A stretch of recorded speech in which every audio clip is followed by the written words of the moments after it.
Okay, so problem point 430.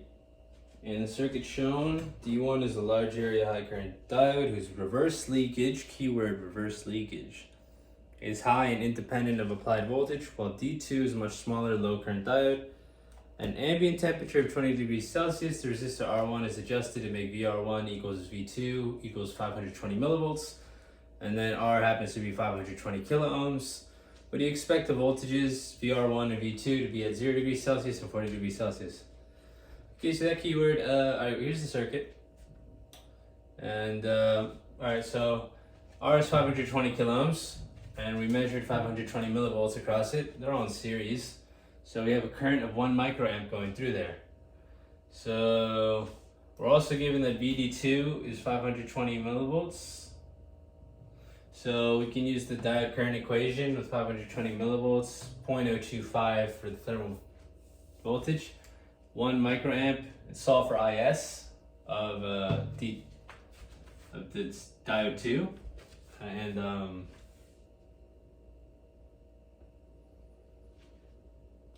okay, so there's temperature changing. That's one key point, and the key word here is reverse leakage.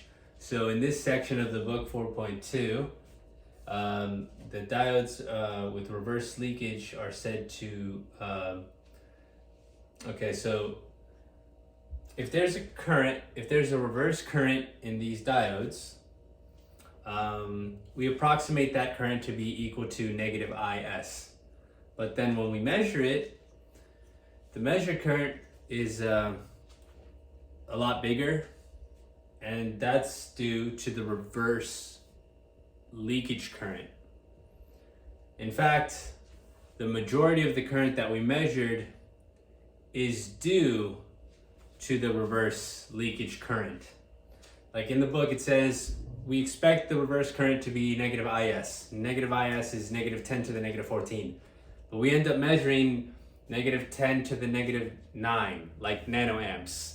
Well, 10 to the negative 9 is a lot bigger than 10 to the negative 14. So if we're measuring 10 to the negative 9 and IS is only 10 to the negative 14, the rest of that we measured getting us to 10 to the negative 9 is the reverse leakage current. And so they say that although the rule of thumb is that the scale current IS doubles for every 5 degrees Celsius rise, the scale current doubles. No. The reverse leakage current doubles every 10 degree rise in Celsius. So using that information, we approach the problem at 0 degrees Celsius.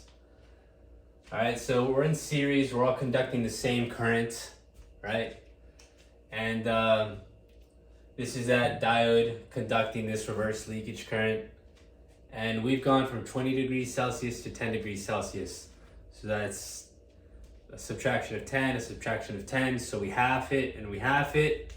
So the current we would be conducting at 0 degrees Celsius, although the original current was 1 microamp, would be 1 microamp divided by 4, or 1 divided by 2 to the 2, and it's 250 nanoamps. So that's the current we'll be conducting due to that reverse leakage current doubling every 10 degrees rise in Celsius. So we have the current, we can get VR, okay?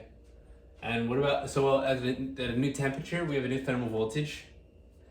The equation for thermal voltage is here with T in Kelvin, so there it is for you. And so the saturation current also changes with temperature. It doubles every 5 degree rise in Celsius. So, well, I'm not, anyways, that's this new scale current. And then, so using this new scale current and this new I, we can plug them in, and VT, we solve for VD, and you get VD. And that's what it is for 40 degrees Celsius.